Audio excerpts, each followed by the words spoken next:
Saan na naman kaya pupunta ang mga bakalang to?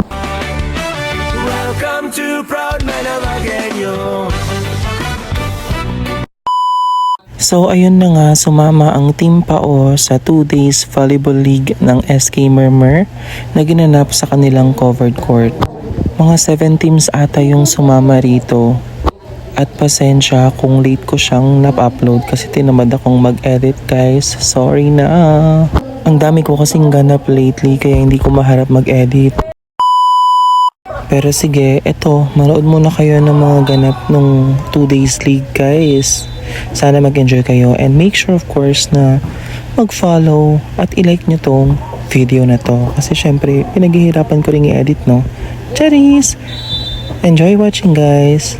Bago nga pala ang lahat guys, gusto ko lang din pasalamatan ang aming good sponsor na hindi na natin papangalanan for animosity. Daming eksena. Basta ganon. Thank you sa pag-sponsor ng aming jersey at ang aming entry fee. Hindi man kami nanalo or nakapasok sa finals, but we're still really grateful sa iyo at sa generosity mo. Alam mo na kung sino ka.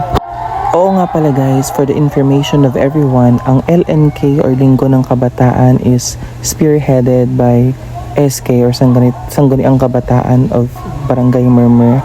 And itong ganitong mga ganap ay yearly, I think annually siya ginaganap ng SK. If I'm not mistaken, every August siya ginaganap ng SK.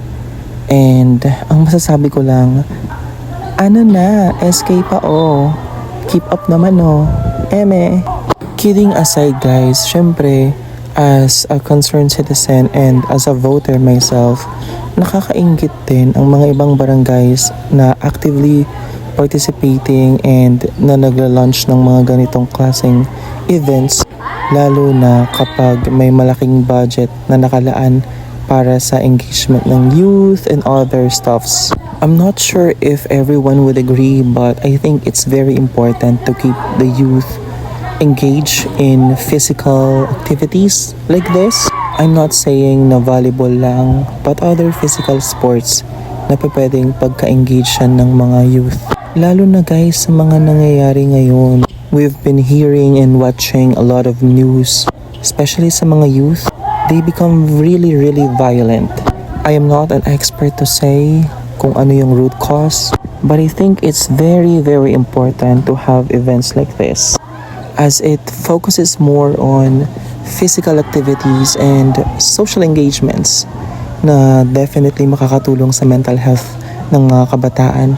So I really salute SK councils for doing such a great job in, administering this kind of activity. Kaya sa mga susunod na may balak tumakbo as SK Council, either SK Chairman ba yan or SK Kagawads, please lang, pag-isipan nyo munang mabuti bago kayo tumakbo. Ask yourself if you will be committed enough to do this job because I know it's a really tough job. So yun lang, sige, manood na kayo. Ba kayo? Hindi rin. Hindi kayo? Bakit? Yung gano'n yan. Walang kasi, tapos di pa ako kunin.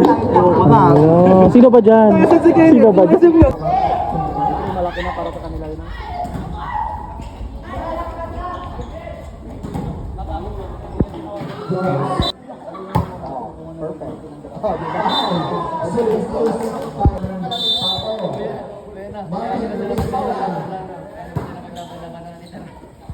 Let's all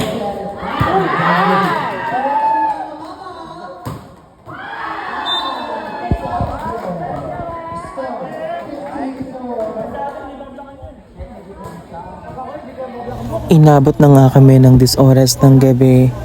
That's just for the first day of this 2-day volleyball league. Pero masaya naman, nag-enjoy kami ng sobra. Nakakapagod pero worth it naman so far.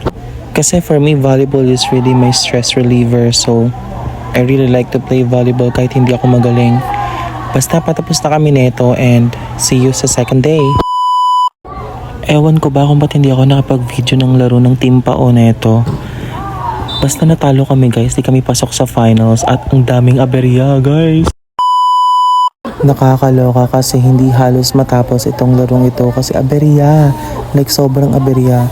Umulan ng pagkalakas-lakas at tingnan nyo basang-basa yung court guys. Sinubukan naman nilang ituloy yung laro nung araw na to kaso nga lang hindi talaga kaya kasi sobrang sama ng panahon.